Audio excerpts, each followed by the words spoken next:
Olá, graça e a paz da parte de Deus, nosso Pai, da parte do nosso Senhor. Jesus Cristo esteja com você.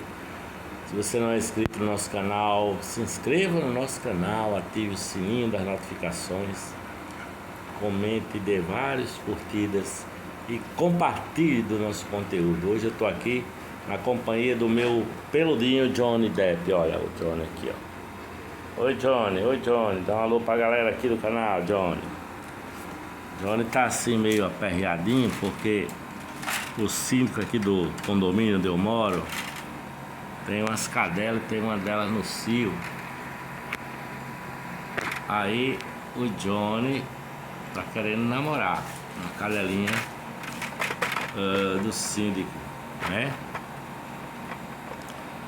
E não tá dando muito certo porque o síndico não quer, que a cadelinha também não demonstra muito interesse no meu rapazinho Johnny, né?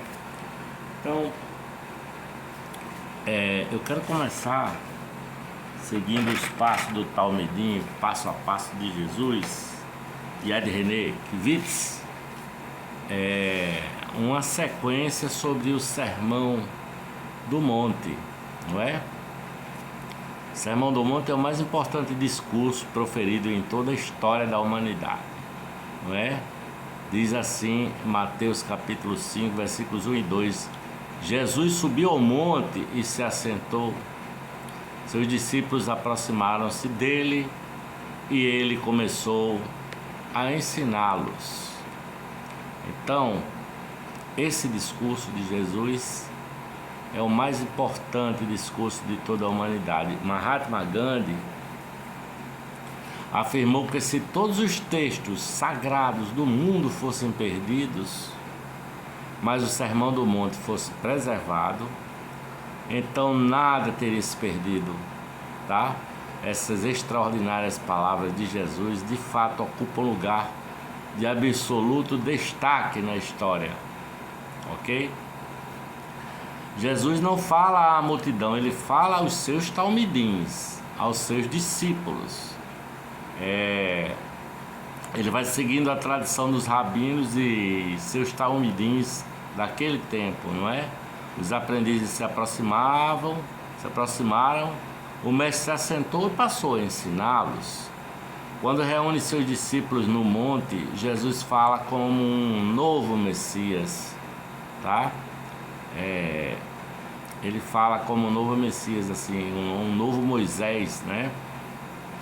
Moisés recebeu a tábua da lei, a Torá de Deus no Monte Sinai. Jesus reúne seus discípulos também em um monte, tá? É esse paralelo entre Moisés e Jesus que a gente quer fazer, tá certo? Por isso Jesus pronuncia-se dizendo assim, olha, vocês ouviram o que foi dito por Moisés, né? Mas eu, porém, vos digo. Aí ele vem com o novo mandamento. Por exemplo, vocês ouviram o que foi dito: amai o seu próximo e odiai os seus inimigos. Era uma coisa da lei mosaica. E Jesus vem e muda e diz: eu, porém, vos digo: amai a vossos inimigos, bendizei os que vos maldizem, falai bem de quem fala mal de ti, e orai pelos que vos maltratam e vos perseguem. Então Jesus muda o discurso da lei para o discurso dele mesmo, da paz, do amor de Cristo. Então nada será como antes, é como Jesus diz agora, né? Nada será como antes, é como fala Jesus. Moisés foi o legislador de Israel, é quem trouxe a lei, tá? E o Sermão do Monte é assim o pronunciamento de um outro legislador, não é? Mas há também um outro paralelo interessante assim. Jesus cresceu em Nazaré, à época uma pequena vila assim, com cerca de 50 famílias na região onde hoje é a Palestina. Isso significa que Jesus cresceu no meio de um povo colonizado, sabe? Oprimido por Roma. Jesus ensina seus discípulos no alto de um monte, mas também foi no alto de um monte que Jesus foi tentado pelo diabo no deserto, né? não é verdade? Então eis esse paralelo aí, duplo para uma realidade única: a opressão de Roma contra Israel e a frustrada tentativa do diabo de oprimir a Jesus de Nazaré, sabe? Moisés foi o libertador de Israel. O Sermão do Monte é o pronunciamento de um outro libertador. Em seu Sermão do Monte, Jesus confronta todos os agentes que oprimem o ser humano, seja Roma, seja o diabo, seja os espíritos do mal, não é? Ou seja mesmo a má interpretação da lei de Moisés. Jesus se pronuncia contrariando todos os discursos de seu tempo e todos os valores de impérios e potestades que oprimem pela maldade. O que o Sermão do Monte oferece é um caminho alternativo de vida, tá? O teólogo inglês John Stott chama o Sermão do Monte de contracultura cristã. Contracultura cristã. De fato, esta é a proposta de Jesus, um outro jeito de ser gente, de ser sociedade. Porque os discípulos de Jesus de Nazaré, os talmidim de Jesus, andam na contramão da cultura, andam na contracultura, não é? Faz essa marcha com Jesus. O Sermão do Monte começa com as famosas bem-aventuranças, ou bem-aventurados, ou felizes, não é? Como se Jesus estivesse dizendo que seus talmidins são pessoas felizes. Mas vale a pena conhecer o caminho percorrido pelos tradutores bíblicos até o conceito de felicidade. Jesus ensinava em hebraico e ocasionalmente em aramaico. Os evangelistas registraram a transcrição de suas palavras usando a língua grega, predominante naquela época. Significa que o primeiro registro do Sermão do Monte já foi uma tradução. O que em português está traduzido como felizes ou bem-aventurados é a palavra grega makarios ou makarioi. Jesus, entretanto, usou a palavra hebraica asrei, que faz referência a uma caminhada, sabe? A palavra asru, por exemplo, é o pé, e a rei é aquele que está caminhando, aquele que está em marcha. Jesus está dizendo que seus discípulos são aqueles que marcham. Seus discípulos são aqueles que marcham em direção ao reino de Deus. É isso que ele está dizendo, não é?